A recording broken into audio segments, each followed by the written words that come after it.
In this video, I'm going to show you how to replace the rear differential cover on this Ford F-150. We are working with the 09 to 2011 early model year of this generation. If you have a 12 to 14, you may need a different cover because Ford used a different rear differential.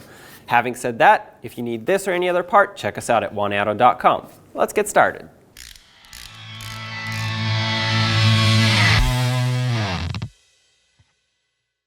With a collection bucket underneath, remove all the 13mm bolts holding this cover on.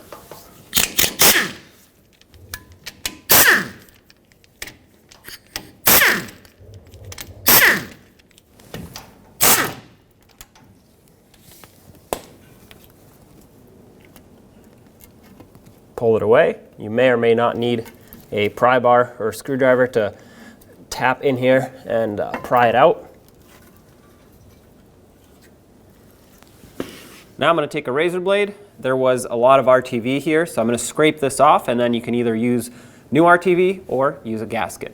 The reason I recommend a razor blade is because anything that is very abrasive, it could damage the surface to where it's not flat anymore, and in that case you'll have some serious issues sealing this back up. So try to keep it flat. Also, if you have a lot of debris here, in my case it's just some RTV that I can fling away, I suggest covering the gear set here so that you don't accidentally get a bunch of debris in here, but usually I do that when there's a lot of rust involved. In this case, I can easily fling all the scrapings just away. So, good to go. Just go around, get all the old RTV off, and then of course we will degrease it. You want it clean and degreased so that the new gasket can do its job. I'm going to use some brake parts cleaner on a rag. I'll soak this down and then we'll go around the whole surface, degrease it, make sure it's nice and clean, ready to accept the new gasket.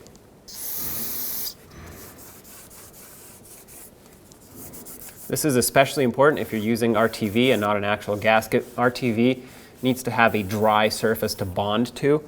If it is not completely dry, it may not stick.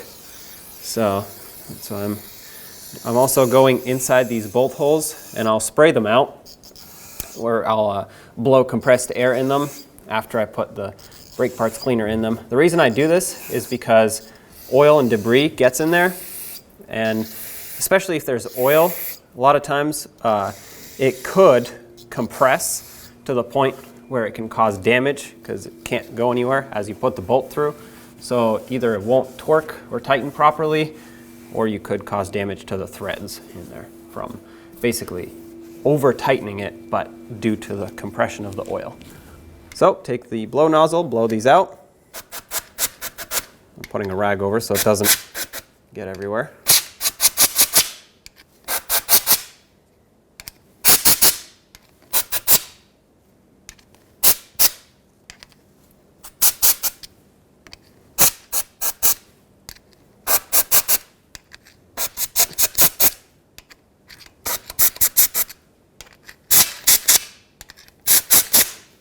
Okay, this looks perfect to me. Let's get the gasket and the cover. I have a gasket. Once again, if you want to use RTV, go right for it. But for the gasket, it only goes on one way, which is this way. If you flip it around, the bolt holes will not all line up. So once you have that figured out, put the cover over and get at least one bolt hole line up. I'm just gonna aim for that one. Get a bolt, stick it through. That'll hold everything in place for you. Start it on by hand, best you can. And then I'm gonna start one down here. I'm basically gonna go across, and once I get two in, I can guarantee that everything is as lined up as it'll be. Now I can just go around a circle, start them all, and of course we're gonna tighten them and torque them. Doesn't matter where you start, but what does matter is that you go in a cross pattern so this can squish down on the differential evenly. I'm going to start here, go across, and so on and so forth.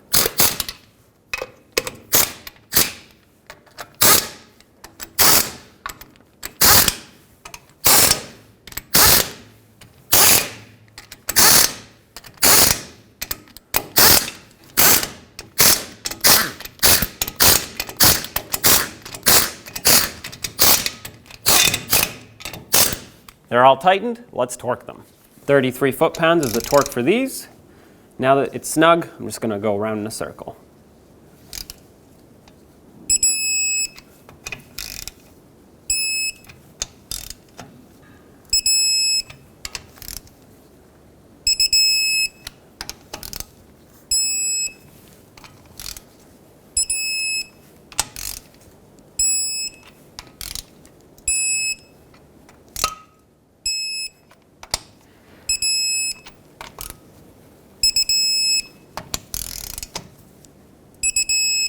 I'll double check them.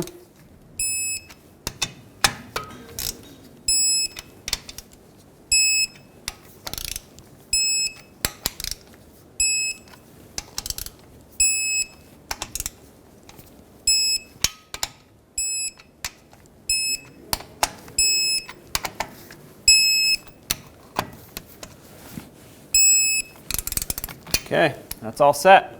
Now let's fill the differential. Right here on the driver's side front of the differential, you'll have a 3/8 drive plug. Put a ratchet in there, break this free, remove it the rest of the way. When you pull these out, it's also a good idea to inspect them. Oftentimes they are magnetic. As you can see, there's some buildup on here. This is normal, so if you see it, don't be alarmed. This is normal wear. The bad thing to see is chunks, but this is normal. Regardless, let's fill it. This takes almost 3 quarts of 75 W140, and if you have a limited slip differential, which in our case this is, you want to make sure you put either fluid that already has limited slip additive in it, or friction modifier, or you use your separate friction modifier after you've put in your 3 quarts of gear oil.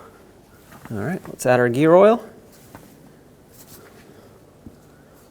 You'll know that it's full when it starts coming out through the fill plug. Not like this. This is just what's dripping on the side of the bottle, but basically if it starts dripping out continuously after you've added almost 3 quarts, that's how you know it's full.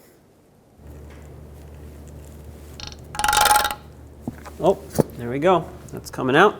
So I'm going to plug it up.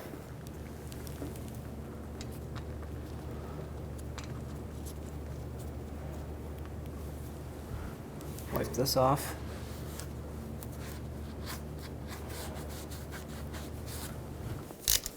Let's snug this up.